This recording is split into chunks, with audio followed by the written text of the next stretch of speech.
अस्सलाम वालेकुम dear students. This is Ehsanullah, आपका English and science mentor.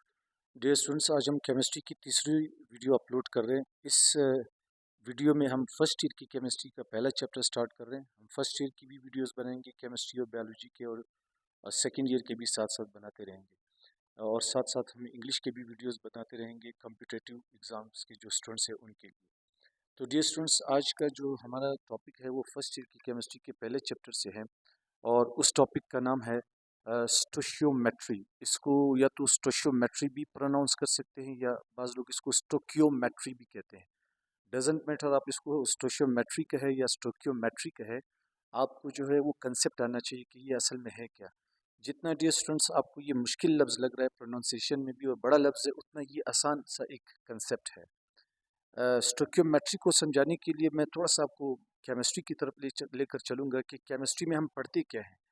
Chemistry का जो मेन सब्जेक्ट है, केमिस्ट्री का जो मेन थीम है, केमिस्ट्री का जो मजमून है जिसके बारे में वो बात करता है, वो मैटर।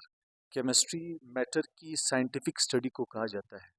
यानी मैटर क्या है? Anything which has weight and occupy some space. हर वो चीज़ जिसका कुछ ना कुछ वजन होता है और वो कुछ जगह घेरे, उसको मैटर कहते हैं।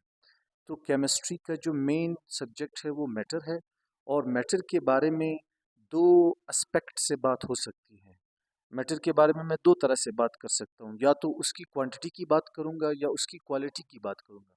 फॉर इंस्टेंस मैं आपको मिसाल देता हूँ कि आपके पास एक बीकर है। इस बीकर के अंदर कोई भी लिक्विड है, फॉर इंस्टेंस मैंने यहाँ पर लिखा है HCl है। तो अब मैं आपसे दो सवाल पूछ सकता हूँ। नंबर एक, इस बीकर के अंदर क्या है? यानी ये मैं क्वालिटी की बात करूंगा। जब मैं क्या है कहूँगा, व्हाट इज इट, क्या है इसके अंदर, तो आप मुझे सारी उसकी प्रॉपर्टीज बताओगे, क्वालिटी बताओगे। फॉर इंस्टेंस इसके अंदर HCl है, तो आप कहोगे कि सर इसके अंदर एसिड है। और एसिड जो है वो एक ऐसा सब्सटेंस है जो कि ब्लू लिटमस पेपर को रेड कर देता है। और ये एसिड जो है HCl दो गैसेस से बना है, H और Cl। और फिर जब ये एसिड बेस के साथ रिएक्शन करता है तो ये सॉल्ट बनाता है। तो ये क्वालिटी की बात हो रही है। मेरा पहला क्वेश्चन क्या था? क्या है? क्वालिटेटिव एस्पेक्ट है ये। और दूसरे जो है वो मैं आपसे ये पूछ सकता हूँ कि कितना है। तो जब मैं ये सवाल करूँगा कितना है, तो क्वांटिटी आपका जवाब होगा कि ये 10 ml है, ये 20 ml है, ये 50 ml है, जितना भी है, तो आप उसमें क्वांटिटी की बात करते हो। तो मैटर की दो तरह से बात हो सकती है, या तो उसकी क्वांटिटी की या तो उसकी क्वालिटी की। तो केमिस्ट्री की वो ब्रांच जिसमें आप मैटर की क्वांटिटी की बात करते हैं उसको स्टोकियोमेट्री कहते हैं। तो स्टोकियोमेट्री का जो मेन कंसर्न है वो क्वांटिटी है, मिकदार कितना है, हाउ मच कितना है। वो लिक्विड है कितना लिक्विड है, सॉलिड है कितना सॉलिड है, गैस है कितना गैस है। और इसी तरह जो है, अगर ग्राम है तो कितने ग्राम का है, मोल्स है कितने मोल्स का है। जिसमें आप क्वांटिटी की बात करते हैं उसको हम कहते हैं स्टोकियोमेट्री। देखो ये स्टोकियोमेट्री के लफ्ज़ पे आप गौर करो। स्टोकियोमेट्री दो ग्रीक वर्ड से बना है, स्टोकियोन एंड मेट्रॉन। यहाँ पर मेट्रॉन, स्टोकियोन का मतलब है एलिमेंट, और मेट्रॉन का मतलब है मेजरमेंट। यानी एलिमेंट की मेजरमेंट को स्टोकियोमेट्री कहते हैं। जब आप एलिमेंट की मेजरमेंट करेंगे तो उससे उसकी क्वांटिटी का पता चल जाएगा। तो असल जो मेन कंसर्न है स्टोकियोमेट्री वो क्वांटिटी है। इसकी डेफिनेशन क्या है? The branch of chemistry which deals with quantitative relationship between. देखो क्वांटिटेटिव रिलेशनशिप, क्वांटिटी की बात होगी, क्वांटिटेटिव रिलेशनशिप किसके बीच में? Reactants and products in a balanced chemical equation या रिएक्शन। आपके पास एक रिएक्शन होगा, उसके अंदर दो चीज़ें हैं, रिएक्टेंट्स एंड प्रोडक्ट्स। उनकी क्वांटिटी की बात जब आप करते हो तो उसको कहते हैं स्टोकियोमेट्री।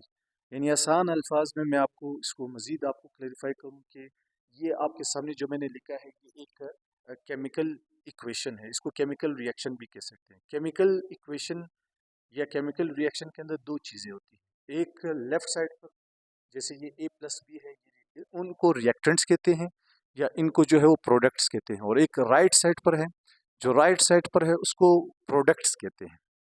लेफ्ट साइड पर जो सब्सटेंसेस आपस में रिएक्शन करते हैं उनको हम रिएक्टेंट्स कहते हैं, और उनके रिएक्शन से जो चीज़ें बन जाती है उसको प्रोडक्ट्स कहते हैं या यील्ड कहते हैं। रिएक्टेंट्स को जो है वो रिएजेंट्स भी कह सकते हैं, और प्रोडक्ट को यील्ड भी कहते हैं। तो रिएक्टेंट्स, रिएक्शन के अंदर दो चीज़ें होती हैं। रिएक्टेंट्स जो आपस में रिएक्शन करती हैं ताकि प्रोडक्ट बन जाए, और प्रोडक्ट्स जो रिएक्शन के जो रिएक्टेंट्स के रिएक्शन से जो चीज़ बनती है उसको हम क्या कहते हैं, प्रोडक्ट। तो स्टोइचियोमेट्री में हम ये देखेंगे कि कितने रिएक्टेंट्स ने मिलकर कितने प्रोडक्ट्स बनाए, कितने रिएक्टेंट्स ने मिलकर कितने प्रोडक्ट्स बनाए। हम ये नहीं देखेंगे कि कौन से रिएक्टेंट्स ने मिलकर कौन सा प्रोडक्ट बनाए। हमारा क्वेश्चन यहाँ पर ये नहीं है, हमारा क्वेश्चन यहाँ पर क्वांटिटी का है। How much reactants have reacted to produce how much product. कितने रिएक्टेंट्स ने मिलकर कितने प्रोडक्ट्स बनाए, this is the main concern of stoichiometry. तो कितने रिएक्टेंट्स से मिलकर कितने प्रोडक्ट्स बनाए, इसको हम कहते हैं स्टोइचियोमेट्री। फॉर इंस्टेंस ये एक इक्वेशन है, नाइट्रोजन गैस हाइड्रोजन गैस के साथ रिएक्शन करता है तो अमोनिया गैस बनती है। अब मैं आपसे अगर ये सवाल कहूँ कि कितने नाइट्रोजन गैस ने मिलकर कितने हाइड्रोजन गैस के साथ रिएक्शन करके कितना अमोनिया बनाए, तो इसको हम कहते हैं स्टोइचियोमेट्री। स्टोइचियोमेट्री के अब कुछ कंडीशंस हैं। सबसे पहली जो कंडीशन ये है स्टोइचियोमेट्री की, जो स्टोइचियोमेट्री के लिए बहुत मस्ट है, इम्पोर्टेंट है, उसकी जो मेन रेसिपी है वो ये है कि आपके पास बैलेंस्ड केमिकल इक्वेशन होना चाहिए। बैलेंस्ड केमिकल इक्वेशन स्टोइचियोमेट्री के लिए जो चीज़ ज़रूरी है, जो उसकी कंडीशन है, आपके पास होना चाहिए बैलेंस्ड केमिकल इक्वेशन। और बैलेंस्ड केमिकल इक्वेशन किसको कहते हैं? बैलेंस्ड केमिकल इक्वेशन इसको कहते हैं जिसमें रिएक्टेंट्स एंड प्रोडक्ट्स की तादाद मिकदार जिसमें सेम हो, जिसमें उसकी क्वांटिटी क्या हो, सेम हो, तो उसको हम कहते हैं बैलेंस्ड केमिकल इक्वेशन। अगर वो बैलेंस ना हो तो आप खुद से उसको बैलेंस करेंगे कोई भी कोएफिशिएंट लगा के। इसकी मिसाल मैं आपको देता हूँ, जैसे यहाँ पर ये जो शुरू में नंबर लिखा होता है, शुरू का जो नंबर होता है वो असल में क्वांटिटी के बारे में बताता है, उसको कहते हैं मोल कोफिशिएंट। ये शुरू में जो नंबर लिखा होता है ये मोल कोफिशिएंट होता है। ये आपको मोल्स के बारे में बताता है कि कितने मोल्स है। मोल्स एक यूनिट है क्वांटिटी को मालूम करने के लिए, जो अगले जो है टॉपिक में हम पढ़ेंगे। तो यहाँ पर आप कह सकते हैं कि 1 मोल नाइट्रोजन ने, क्योंकि कोई भी नंबर नहीं है तो अंडरस्टूड सी बात है ये एक नंबर है। 1 मोल नाइट्रोजन ने 1 मोल हाइड्रोजन के साथ रिएक्शन करके 1 मोल अमोनिया बनाया। ये जो शुरू में नंबर होता है ये आपको क्वांटिटी के बारे में बताता है, और ये इसको मोल कोफिशिएंट कहते हैं या मोल रेशो कहते हैं। ये मोल्स है जो आपको क्वांटिटी बताता है। अब देखो ये केमिकल रिएक्शन बैलेंस नहीं है। देखो यहाँ पर 1 मोल नाइट्रोजन है और यहाँ पर 1 नाइट्रोजन है। यहाँ पर जो है वो 3 हाइड्रोजन है, जबकि यहाँ पर 2 हाइड्रोजन है। देखो यहाँ पर 2 नाइट्रोजन है, यहाँ पर 1 नाइट्रोजन है। यहाँ पर 2 हाइड्रोजन है, यहाँ पर 3 हाइड्रोजन है। तो ये बैलेंस नहीं है। बैलेंस्ड केमिकल इक्वेशन उसको कहते हैं जिसमें रिएक्टेंट्स और प्रोडक्ट्स की तादाद क्या हो, सेम हो। तो उसको बैलेंस करने के लिए मैं क्या करूंगा, यहाँ पर हाइड्रोजन से पहले 3 लगा दूंगा। ये जो शुरू में हम नंबर लगाते हैं इसको कोफिशिएंट कहते हैं। आपने शुरू में नंबर लगाना है। आप इस नंबर शुरू में तो नंबर लगा सकते हैं, मगर ये जो नीचे नंबर होता है जिसको सबस्क्रिप्ट कहते हैं, इसको आप कभी नहीं छेड़ सकते, क्योंकि ये फार्मूले से आता है। अगर आपने इस नंबर को छेड़ा तो सारा फार्मूला गलत हो जाएगा। तो ये जो नंबर है शुरू में मैंने लगाया 3, अब ये बैलेंस हो गया। अब देखो 2 नाइट्रोजन है यहाँ पर भी, अच्छा यहाँ पर मैंने 3 लगा दिया, यहाँ पर मैंने 2 लगा दिया, यहाँ पर 2 लगा दिया, यहाँ पर 3 लगा दिया। तो ये रिएक्शन ये वाला बैलेंस नहीं था, अब ये बैलेंस है। अब देखो 2 नाइट्रोजन है, यहाँ पर 2 नाइट्रोजन है। शुरू का जो नंबर है वो सबके लिए है। अब हाइड्रोजन जो है वो 6 है, 2 3 6, यहाँ पर भी कितने होंगे, 3 2 6। तो स्टोइचियोमेट्री की जो जो मेन कंसर्न है वो है कि आपके पास बैलेंस्ड केमिकल इक्वेशन होना चाहिए। अगर आपका बैलेंस इक्वेशन नहीं है तो आप उसको बैलेंस कर सकते हैं कोई भी कोफिशिएंट लगा के, अदरवाइज आप स्टोइचियोमेट्री की बात नहीं कर सकते, क्योंकि उसकी यही कंडीशन है, उसकी यही रेसिपी है। अच्छा, बैलेंस्ड केमिकल इक्वेशन किसको कहते हैं? Balanced equation has the same number of reactants and products. ये मैंने डायग्राम से समझाने की कोशिश की कि देखो ये जिस तरह एक फिजिकल बैलेंस होता है जिसको तराजू कहा जाता है, एक तरफ जो है 5 ग्राम है, दूसरी तरफ भी 5 ग्राम है, तो ये बैलेंस है। यानी रिएक्टेंट भी 5 ग्राम है, प्रोडक्ट भी 5 ग्राम, तो ये बैलेंस है। अब यहाँ पर ये बैलेंस नहीं है, एक तरफ रिएक्टेंट 5 ग्राम है और प्रोडक्ट्स 10 ग्राम है, तो ये बैलेंस नहीं है। तो स्टोइचियोमेट्री में हम बैलेंस्ड केमिकल इक्वेशन की बात करेंगे। ये बैलेंस्ड केमिकल इक्वेशन बहुत ज़रूरी है। अब सवाल ये है कि हमने तो कहा कि स्टोइचियोमेट्री जो है वो क्वांटिटी की बात करता है। क्वांटिटी ज़रूरी क्यों है? Why is quantity important? देखो ये बड़ा इम्पोर्टेंट क्वेश्चन है और इसका बड़ा आसान सा जवाब है। एक इंडस्ट्री के अंदर, एक दवाई की इंडस्ट्री है, उसमें दवाई बन रही है एक शुगर के मरीज़ के लिए। अब जब वो शुगर की मरीज़ के लिए दवाई बनाता है, वो जो फार्मासिस्ट है या जो वो डॉक्टर है जो दवाई बनाता है शुगर के मरीज़ के लिए, तो उस दवाई के अंदर वो किसकी क्वांटिटी ख्याल रखेगा? शुगर की। तो अगर वो शुगर का ख्याल नहीं रखेगा उस दवाई में, तो शुगर की क्वांटिटी की ख्याल नहीं रखेगा, उसकी क्वांटिटी का को नहीं देखेगा, तो उससे नुकसान ये होगा कि अगर उसने शुगर उसके अंदर ज़्यादा डाल दिया, तो ज़्यादा डालने से जो है वो दवा शुगर के मरीज़ के लिए सेहत के बजाय जो है वो उसके लिए बीमारी की सबब बनेगी। इसकी दूसरी मिसाल मैं आपको देता हूँ कि आप जो है घर में हम जब कंस्ट्रक्शन का काम करते हैं तो वो मज़दूर जो है वो गारा बनाता है। उस गारे के अंदर उसको पता है कि मैंने इतना रेत मिक्स करना है, उसके अंदर इतना मैंने बजरी मिक्स करनी है, इतना मैंने उसके अंदर वाटर मिक्स करना है और इतने मैंने इसके अंदर सीमेंट जो है वो मिक्स करना है। अगर इनमें से किसी भी चीज़ को उसने कम या ज़्यादा कर दिया, उसने कम पानी डाल दिया या ज़्यादा सीमेंट डाल दिया या ज़्यादा रेत डाल दिया, तो वो ख़राब हो जाएगा। तो फॉर इंस्टेंस आप घर में जो एक रेसिपी बनाते हैं, आप घर में कोई भी जो है वो रेसिपी बनाते हैं, आप बिरयानी बनाते हैं और आप बिरयानी बनाने के लिए आपको एक ख़ास क्वांटिटी की जो है गोश्त की ज़रूरत होती है, ख़ास क्वांटिटी के चावल आपको लेने पड़ेंगे और ख़ास क्वांटिटी में आपको पानी डालना पड़ेगा, ख़ास क्वांटिटी में आपने को नमक डालना पड़ेगा। फॉर इंस्टेंस आपने नमक जो है वो 1 चम्मच डालना था, आपने 10 चम्मच डाल दिए, तो ये इससे क्या होगा कि वो मेहमान खुश होने के बजाय आपसे नाराज़ हो जाएगा क्योंकि आपने क्वांटिटी का ख़्याल नहीं रखा। इसी तरह आप किसी को 1 कप चाय देते हैं और 1 कप चाय के अंदर आपने उसको 10 जो है वो टीस्पून शुगर मिक्स करके दिया, तो वो आपसे खुश होने के बजाय आपसे नाराज़ होगा। तो क्वांटिटी बहुत ज़रूरी है।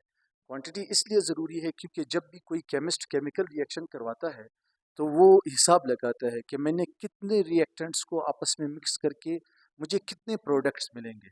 वो कितना चाहता है, वो क्वांटिटी चाहता है। वो कहता है कि अगर मैं इन रिएक्टेंट्स को मिलाऊंगा तो मुझे कितनी क्वांटिटी मिलेगी।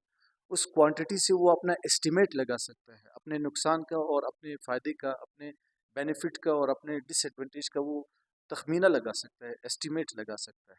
तो क्वांटिटी बहुत ज़रूरी है, इसके लिए मैंने आपको बहुत ही अच्छी एग्जांपल दी। जब भी आप स्टोइचियोमेट्री करोगे तो आपका केमिकल रिएक्शन जो है वो बैलेंस्ड होना चाहिए। अगर बैलेंस्ड नहीं है, मैंने आपको बताया, आपको बैलेंस करना पड़ेगा। और जो केमिकल रिएक्शन बैलेंस होता है, आप ये कहते हो कि उसने लॉ ऑफ कंजर्वेशन ऑफ मास को फॉलो किया है। लॉ ऑफ कंजर्वेशन ऑफ मास को उसने फॉलो किया है। लॉ ऑफ कंजर्वेशन ऑफ मास क्या कहता है कि मास जो है वो कंजर्व्ड है, वो महफूज है। मास जो है वो उसको ना तो आप पैदा कर सकते हैं ना उसको ख़त्म कर सकते हैं। मास can neither be created nor be destroyed. यानी आसान अल्फाज में इसका मतलब ये है कि अगर इस तरफ आपके पास 5 ग्राम रिएक्टेंट्स है तो वो 5 ग्राम ही रहेंगे, इस तरफ आपको प्रोडक्ट भी 5 ग्राम मिलने चाहिए और ये उस वक्त पॉसिबल है जब आपका केमिकल रिएक्शन बैलेंस हो।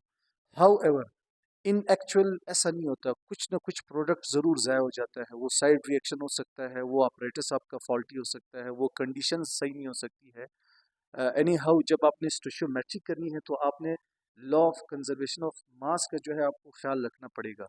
जितने रिएक्टेंट्स है उतने ही आपको प्रोडक्ट्स मिलेंगे। अगर 5 ग्राम रिएक्टेंट्स है तो आपको 5 ग्राम ही प्रोडक्ट्स मिलेंगे। अगर 10 ml रिएक्टेंट्स है तो आपको 10 ml ही प्रोडक्ट्स मिलने चाहिए। और ये उस वक्त हो सकता है जब मास जो है महफूज रहे, वो ज़ाया नहीं हो जाए, वो कंजर्व रहे। जब आप लॉ ऑफ कंजर्वेशन ऑफ मास की पाबंदी करेंगे तो आपका केमिकल रिएक्शन बैलेंस होगा। तो बैलेंस्ड केमिकल रिएक्शन से आपको एग्जैक्ट क्वांटिटी का पता चल जाता है प्रोडक्ट्स का। अगर रिएक्शन बैलेंस नहीं होगा तो आपको एग्जैक्ट क्वांटिटी प्रोडक्ट का उसके बारे में आपको पता नहीं चल सकता। तो यहाँ पे मैंने लिखा है while doing stoichiometry law of conservation of mass is followed और a balanced equation has correct mole ratio and follows law of conservation of mass providing information about actual yield. यानी जब आपका रिएक्शन बैलेंस होगा तो आपको actual mass का पता चलेगा कि मैं मुझे कितना मास मिलेगा। तो ये एक छोटा सा टॉपिक था स्टोइचियोमेट्री के हवाले से। आई होप आपको समझ आ गया होगा। अगर आपको कोई क्वेश्चन है, if you have any question, ask me in the comment section. और आप काइंडली जो है इस वीडियो को देखें, इसको मतलब समझें और इस चैनल को आप सब्सक्राइब करें और इसको शेयर करें और लाइक करें ताकि इससे हमारी अप्रिसिएशन हो जाए और हम इसी तरह अच्छी वीडियोज़ आपको लिए बनाते रहें। अपना बहुत ख्याल रखिएगा, अपने आसपास लोगों का बहुत ख्याल रखिएगा। बहुत शुक्रिया। अल्लाह हाफिज़।